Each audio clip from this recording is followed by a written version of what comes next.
This is Nuntiatoria, traditional Catholic news and commentary from the Old Roman apostolate.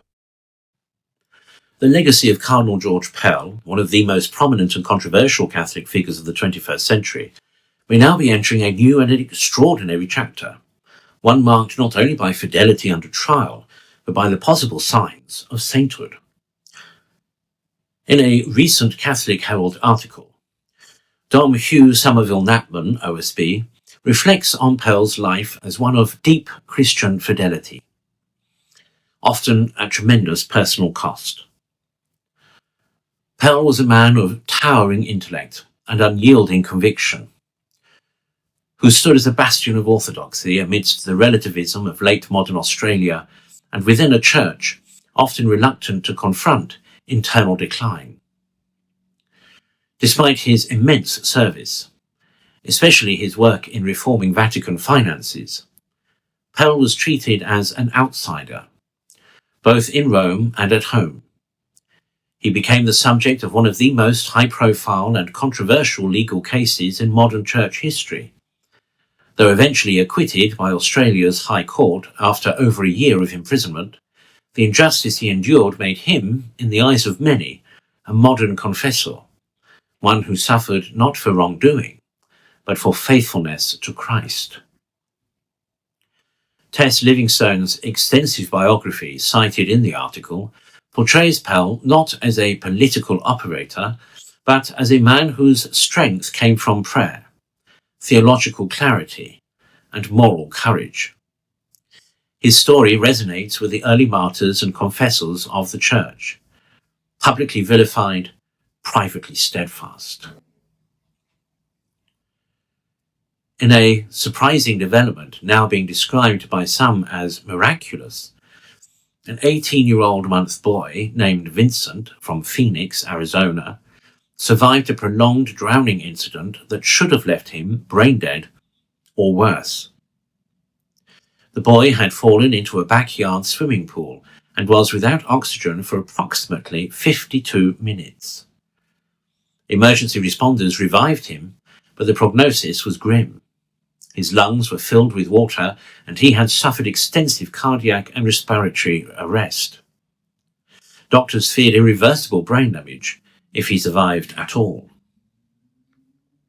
But in those crucial moments, Vincent's parents turned to someone they believed understood suffering and could intercede in their time of need: Cardinal George Pell. They had previously met Pell when he was alive during a visit to Sydney and admired him deeply. As they prayed for his intercession, Vincent began to recover, quickly and completely. Doctors were astonished. Vincent was discharged from the hospital with no neurological or cardiac damage, no sign of trauma to his lungs or brain. The attending physicians reportedly described his recovery as miraculous. The family and those close to them have credited Pell's intercession with saving their child's life. A step toward canonization? The Catholic Church requires verified miracles as part of the canonization process, typically for both beatification, one miracle, and canonization, a second. Miracles must meet stringent criteria. The healing must be instantaneous, complete, and medically inexplicable. The process includes a diocesan investigation and review by both medical and theological experts in Rome. Although Vincent's recovery has sparked widespread interest, the Church's official inquiry would require documentation, expert testimony, and clear attribution to Pell's intercession. Only then could it be presented as a candidate for recognition as a miracle.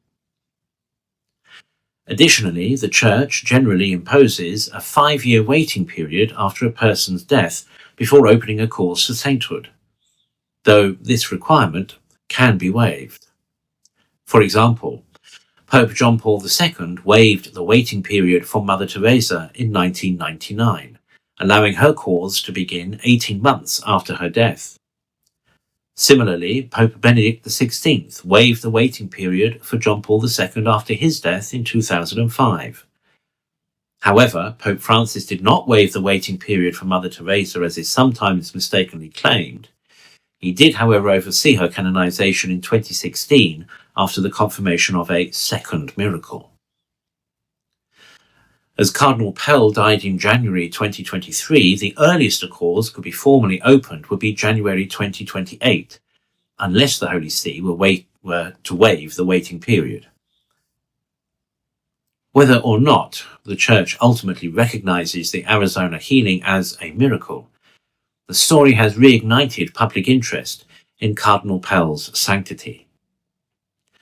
Once known primarily as a theological conservative, an administrative reformer, and a cultural lightning rod, Pell is increasingly being seen as a man who suffered unjustly for Christ, and perhaps now as a potential intercessor and saint. If confirmed, this miracle will not only mark a dramatic turning point in Pell's legacy, but also serve as a powerful reminder. The holiness of the Church is often clearest in the lives of those who suffer most for its truth.